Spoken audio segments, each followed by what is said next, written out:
televidentes de Radio Sucre, muchas gracias por la gentil invitación. Usted ha estado vinculado en cuestiones de inteligencia y seguridad también a nivel nacional.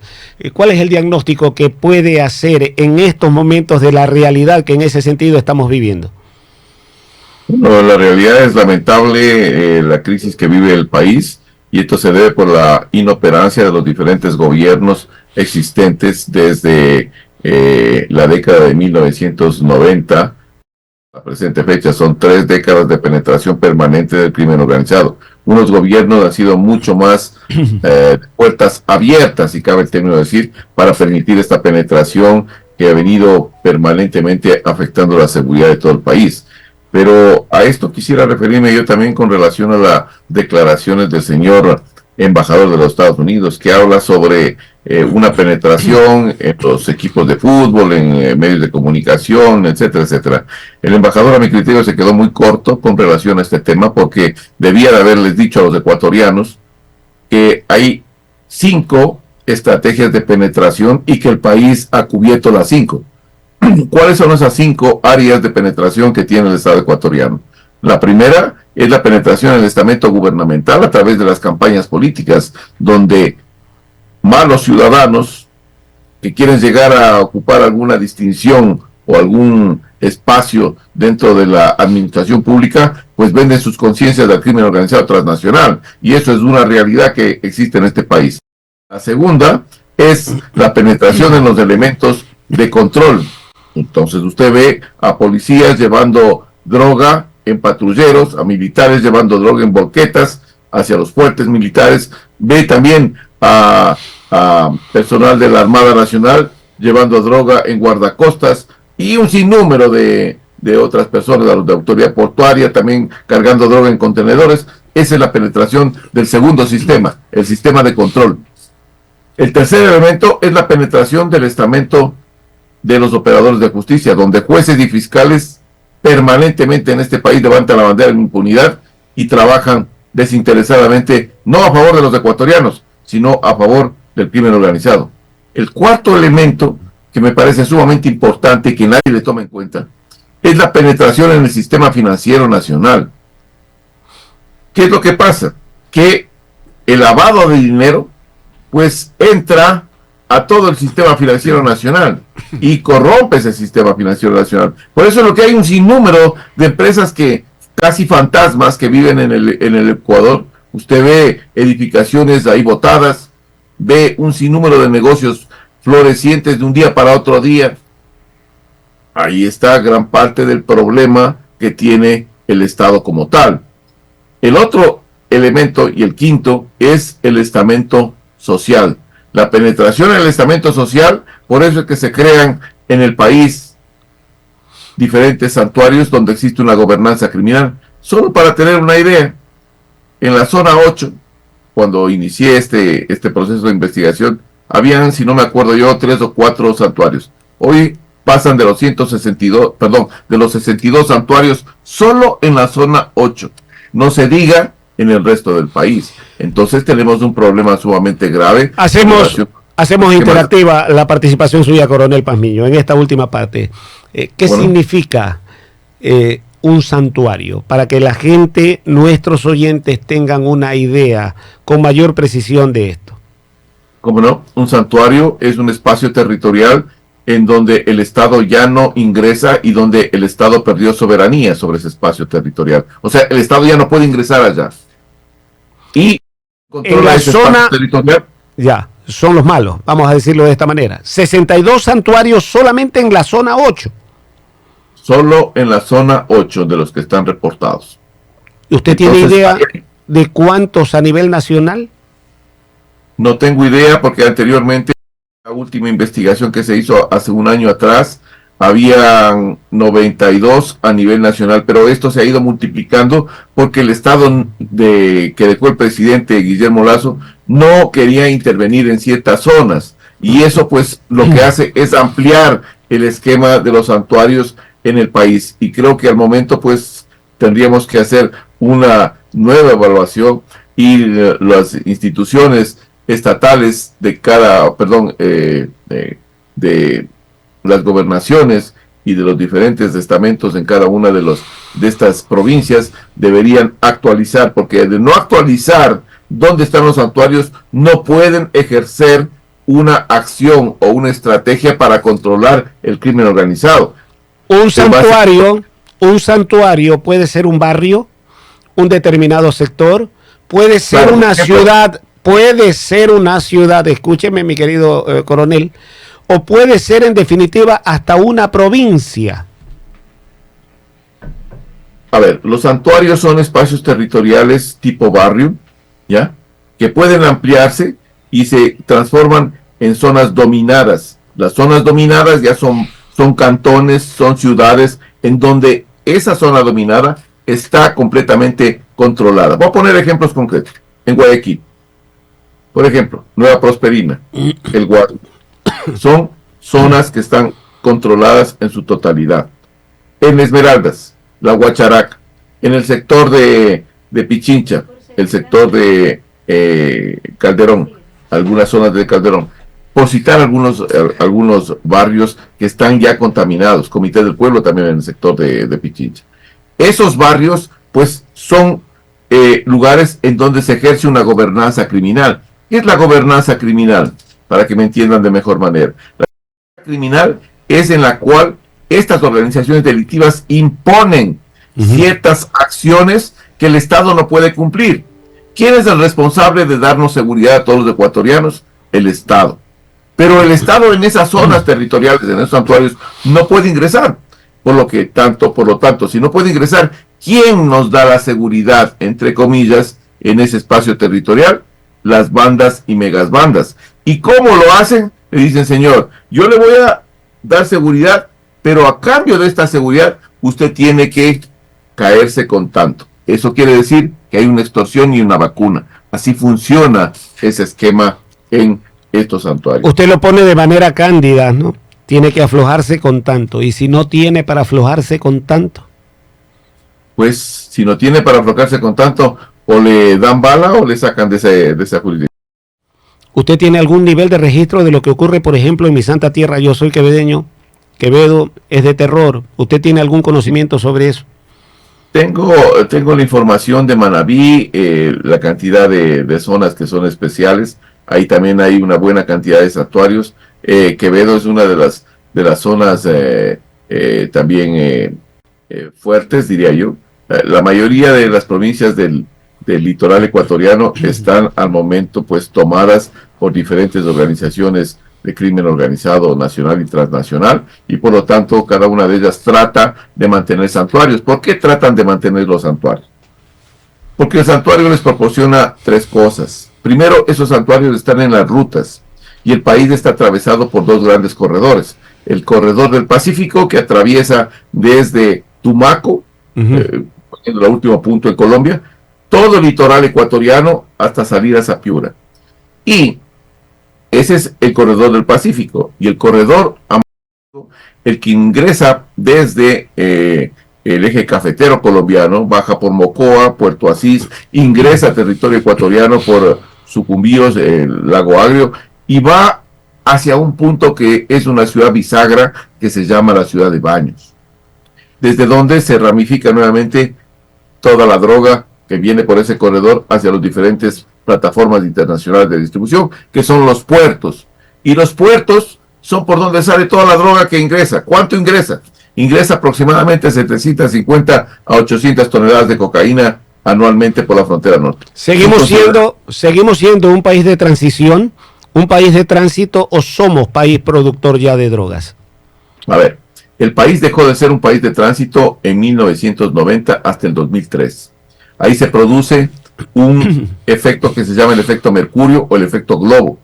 Con el efecto Globo nosotros como país mutamos y cambiamos de ser un centro de acopio y plataforma internacional de distribución a partir del 2003-2004 aproximadamente.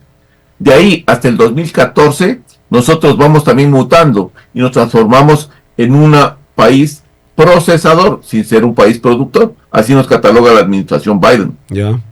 Y a partir de 2017 a la fecha, 2023, ya entrando al 2024, somos la principal plataforma de exportación de cocaína de la cuenca del Pacífico. Ese es el récord que tenemos nosotros en menos de 3 décadas. Hemos cumplido todas las etapas del crimen organizado en un país. Si hemos sido, mi querido coronel, usted hace un diagnóstico bastante claro, usted es el entendido en la materia, pero si hemos sido tan permeables en el aspecto político, usted hablaba desde campañas electorales, y las campañas electorales no hacen referencia solamente a presidente, vicepresidente, sino también a los gobiernos autónomos descentralizados, en otras palabras, los gobiernos seccionales. Usted ha indicado que hemos sido permeables en muchísimos aspectos, con elementos del orden, de la misma policía, militares, en definitiva, elementos del orden. Con el aparataje jurídico, ¿cómo podemos establecer una suerte de defensa con esto que es tan crítico? Lo que hay que hacer es básicamente comenzar a reducir los espacios de maniobra, si cabe el término decirle, el término militar, espacio de maniobra, los espacios en donde se mueven, para que me comprendan de mejor manera, el crimen organizado. ¿Cómo comenzamos haciendo esto? Lo primero, hay que taponar los ingresos de droga que están en la frontera norte, cerca de 750, 800 toneladas. Frontera sur, cerca de 86 a 96 toneladas de cocaína que ingresan al territorio nacional. Eso hay que taponarlo. ¿Cómo se tapona? 2 fuerzas de tarea. Una fuerza de tarea para la frontera norte, que cubre ese espacio, y otro para la frontera sur. Con eso tapono los 2 accesos de droga. Le quito el espacio de maniobra o el espacio para moverse y seguir financiando las acciones delictivas, porque lo está afectando directamente la economía del crimen organizado. Segundo elemento, tengo que evitar la salida de esa droga. ¿Cómo evito la salida de esa droga? Con una militarización temporal de puertos y aeropuertos, evitando que la droga salga. ¿Cuánta droga sale por Esmeraldas? 20 toneladas por el puerto. ¿Cuánta sale por Manabí? 246 toneladas. ¿Cuánto sale por Guayaquil? 300 toneladas. ¿Cuánto sale por el sector de la provincia del Oro, Puerto Bolívar? Cerca de 70 toneladas. Entonces, eso tenemos que controlar. Porque en el país, ustedes dirán, bueno, ¿y por qué no controlan eso? ¿Por qué no controlan? Porque en el país solo hay 2 puertos que tienen escáner. El puerto de Manta, 2 escáneres fijos, y no tan buenos. Y el puerto de Pozorca, 4 escáneres, 2 fijos y 2 móviles. El resto de los puertos no tiene un solo escáner. Entonces, por eso es la cantidad de droga que sale en los contenedores. Ahora, si yo estoy en el puerto, cerca del puerto, ¿qué está? Cerca del puerto están los santuarios, porque son las rutas que conectan directamente con esta salida de la droga, o los centros de acopio. Ahí están los centros de acopio, y esos centros de acopio tienen que estar asegurados. ¿Cómo asegurar un centro de acopio? Colocándolo en un barrio que yo controle. Claro. Y este se llama un santuario. La cosa es sencilla. Y de ahí pues comienzo a expender la droga y comienzo a hacer todas las otras situaciones. Ese es el punto central. Usted habla de muy pocos escáneres. Yo recuerdo que hasta ahora último se sigue hablando si se instala o no se instala un escáner aquí en la ciudad de Guayaquil, en el puerto de última tecnología y todo lo demás, y están en discusión sobre el aspecto económico y tantas otras cosas. Usted lo presenta muy simple, muy sencillo, mi querido coronel. Esto de controlar accesos, taponar y todo lo demás. Esas expresiones implican la utilización de fuerza, de actuar con violencia en determinado momento. Sí, señor. El momento que estoy hablando de fuerzas de tarea son fuerzas militares integradas por Fuerza Naval, Fuerza Terrestre, Fuerza Aérea, Policía Nacional y también Fiscalía, que tiene que estar ahí. Esos elementos pues van a actuar inmediatamente porque están rompiendo la soberanía, están afectando la soberanía y complicando el escenario de seguridad nacional. Entonces van a actuar directamente con fuerza, con las armas, para evitar esto. Y ahí tienen que hacer varias acciones: interdicción terrestre, interdicción fluvial, interdicción marítima, interdicción aérea. La interdicción aérea es un problema tremendo que tiene el país y que la Asamblea Nacional no se da cuenta, ni el Estado tampoco. Tiene que haber una ley de interdicción aérea, o sea, en otras palabras comunes y corrientes, una ley de derribo que permita que la Fuerza Aérea Ecuatoriana pueda derribar avionetas que ingresan al espacio aéreo, violentando y que traen droga o traen armamento, droga o dinero para seguir manteniendo las actividades del narcotráfico. Entonces, todas esas cosas tienen que hacerse por parte del ecuatoriano para un mejor control. ¿Quién garantiza la posibilidad de actuar de esa manera? ¿La Asamblea con leyes o decisión solamente del comandante en jefe de las Fuerzas Armadas? Aquí hay dos cosas. La primera es la decisión política de hacerlo. El gobierno tiene la decisión política de tomar estas acciones. Los otros gobiernos no lo han hecho. Esperemos que este lo quiera hacer. La otra situación es que la Asamblea Nacional tiene la obligación moral, que es difícil contar con eso en la Asamblea Nacional, para actuar en beneficio de los ecuatorianos y no del crimen organizado. Y yo creo que esta Asamblea, aunque dice que va a ayudarle al presidente a tomar acciones para corregir el rumbo del país, eso sería un cuento de sirenas, un encantamiento para niños, porque lo que va a pasar verdaderamente a partir del 1 de enero del 2024, que estamos ya a puertas, es que va a iniciarse una oposición radical al presidente Noboa. ¿Y por qué? Porque están entrando en un año de campaña electoral, pues, señores. Y a ninguno de ellos, a ningún partido de ellos, les va a interesar hacerse al presidente que ya anunció que posiblemente se va a reelegir. Ninguno va a colaborar para que se reelija el señor. Claro. Lo que van a hacer es más bien una oposición a rajatabla para evitar que él llegue, porque ellos quieren llegar también a Carondelet. Entonces, todo el mundo quiere ser cabeza de ratón antes que cola de león. Exactamente. Entonces nadie va a colaborar. Y quien piense que le van a ayudar a manejar el Estado de esa forma, está completamente equivocado. Siempre se ha mencionado que las bandas de delincuencia organizada operan desde las cárceles del país, que ellos son los que establecen decisiones, precisiones y acciones.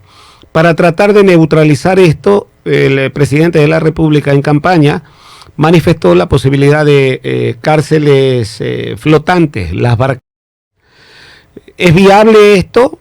En el aspecto de seguridad se fortalecería esa condición con barcazas, cárceles, coronel. Según lo que yo entiendo, en el Plan Fénix se habla de estas barcazas. Yo no las comparto porque, a ver, el gobierno como tal va a tener un sinnúmero de problemas internacionales, especialmente por derechos humanos, porque van a quejarse de que esas personas que están privadas de libertad no pueden ser zafadas de su entorno donde están instalados y llevados a un lugar en donde no van a tener visitas, no van a tener un sinnúmero de cuestiones y condiciones de vida. Pero este tipo de barcazas sí existe, están en los Estados Unidos. Lo que yo sé extraoficialmente es que posiblemente ya se contrató a una que estaría llegando en julio, agosto, para instalarse, y de ahí van a salir las personas más complicadas de los diferentes centros carcelarios, digamos los que tienen mayor nivel de violencia, a ese tipo de cárceles, que son temporales, porque el presidente ha manifestado que va a una cárcel de máxima seguridad, en donde todas estas personas tendrán que regresar. O sea, es una cárcel temporal hasta poder mejorar las condiciones de las otras cárceles. Pero como vuelvo y repito, pues van a traer más problemas que soluciones. ¿Son realmente seguras cárceles en alta mar, vamos a decirlo de esta manera? Si niveles de accionar logístico, y discúlpeme, yo puntualizo de las Fuerzas Armadas en términos generales, no necesariamente de elementos de control de cárceles, es bastante deficitario. ¿Se pudiera realmente garantizar esos niveles de seguridad con unas barcazas en alta mar? Por eso digo yo no comparto, veo que hay un sinnúmero de problemas, el reabastecimiento a esas barcazas carcelarias va a ser un problema, el tipo de seguridad de esas barcazas ahí también va a ser un problema adicional. Entonces creo que más bien en vez de ser una solución se va a convertir en un problema muy rápidamente. ¿Se debe vender la soberanía en función de una seguridad interna en un determinado momento, coronel? Le pregunto esto a propósito de que algunos sectores están pidiendo intervención de fuerzas externas en nuestro país. Como por ejemplo en el Perú se solicitó la participación de X, Y, Z cantidad de contingentes norteamericanos que creo ya están allá. ¿Se puede hacer eso? ¿Recomendaría hacer eso en función de la seguridad interna?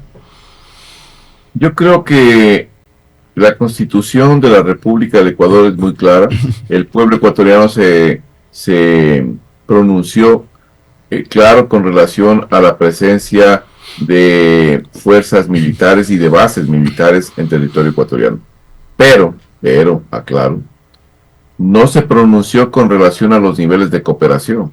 Y los niveles de cooperación permiten y facilitan que exista una permanente entrenamiento, intercambio de información, intercambio más bien dicho, apoyo logístico y tecnológico. Eso está permitido y está realizado. El presidente Guillermo Lasso firmó un acuerdo antes ya de salir, en el cual hablaba sobre dos cosas importantes con los Estados Unidos. El primero, un acuerdo mediante el cual la Fuerza Naval norteamericana iba a desplazar ciertos embarcaciones tipo guardacosta un poco más grandes hacia el mar territorial, no ingresar al mar territorial ecuatoriano, sino internacional, y iba a instalar allá varias embarcaciones con el propósito de hacer un monitoreo y bloquear todo lo que era salida de droga por vía marítima hacia el sector de Centroamérica, especialmente al otro punto de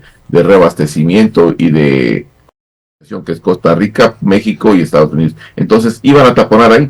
Y la segunda era que el presidente Guillermo Lasso había hablado para que una fuerza militar pueda intervenir siempre y cuando pues las condiciones y el pedido del presidente así lo hagan.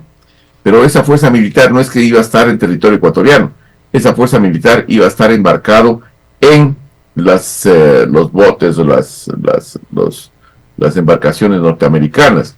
Y a criterio, me imagino que ahí, a criterio del presidente de la República y bajo consulta a los diferentes estamentos gubernamentales, a las otras funciones del Estado, poder intervenir con esa fuerza también en apoyo a las operaciones. Pero todo eso amerita una consulta a los ecuatorianos.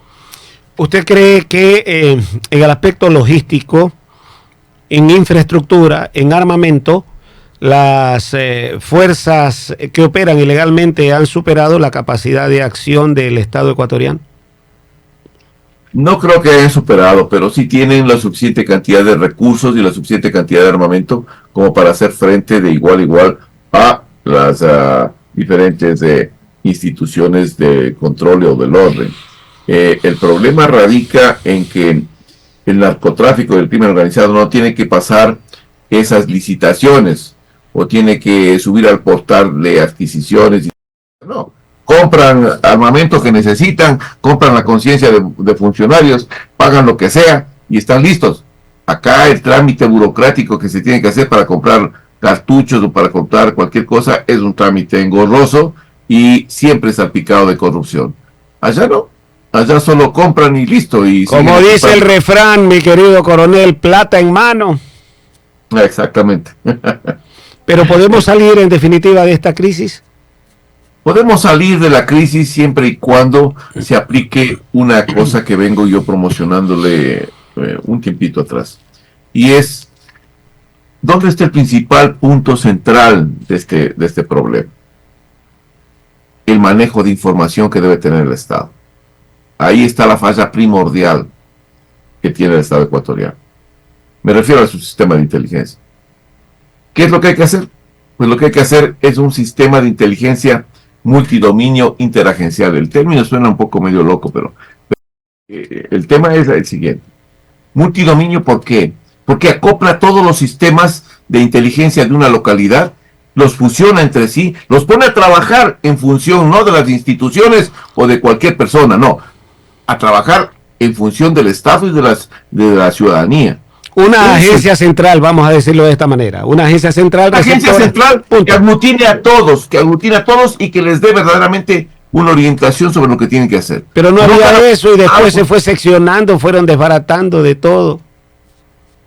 Esa es cuando existe una visión errada, torpe de cómo conducir un sistema de inteligencia. Creen que un sistema de inteligencia es el transformarle en un sistema de inteligencia político para perseguir a sus opositores, a quien diga cosas en contra del gobierno. No es así el sistema de inteligencia. Tiene otros objetivos completamente diferentes. Los objetivos que enmarcan un sistema de inteligencia son los objetivos permanentes del Estado ecuatoriano. Eso es la supervivencia del Estado ecuatoriano, es el objetivo prioritario de la inteligencia. No de cualquier caudillo político. La inteligencia en ese sentido por encima del circunstancial administrador que pudiera tener el Estado. Es correcto. Ahora, otra cosa importante ahí, un sistema de inteligencia no se hace con cuotas políticas, ni tampoco con compadrazgos, ni amistades. Así no funciona un sistema de inteligencia, señores. Un sistema de inteligencia es un sistema técnico profesional. Pongo un ejemplo a que me entiendan de mejor manera.